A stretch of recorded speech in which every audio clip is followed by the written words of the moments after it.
দুর্নীতির দায়ে মমতাজের ১১ কোটি টাকার সম্পদ জব্দের নির্দেশ।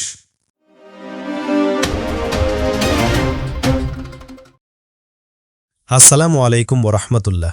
সংবাদ সংক্ষেপে আপনাকে স্বাগতম। বিপদ যেন কিছুতেই পিছু ছাড়ছে না সাবেক সংসদ সদস্য ও সঙ্গীত শিল্পী মমতাজ বেগমের।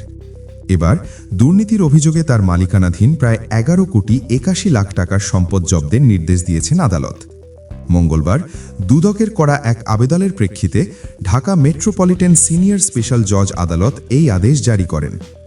জব্দকৃত সম্পদের তালিকায় রয়েছে রাজধানীর মহাখালী ডিওএইচএস এলাকার একটি ৫তলা ভবন, পূর্বাচলের ৯ কাঠার একটি প্লট এবং মানিকগঞ্জের প্রায় ৪২০% জমি। দুদকের পক্ষ থেকে জানানো হয়েছে, তদন্ত চলাকালীন এসব সম্পদ যেন বিক্রি বা হস্তান্তর করা না হয়, সেজন্যই এই আইনগত ব্যবস্থা। উল্লেখ্য, হত্যাচেষ্টা ও দুর্নীতিসহ একাধিক মামলায় মমতাজ বেগম বর্তমানে কারাগারে বন্দী রয়েছেন।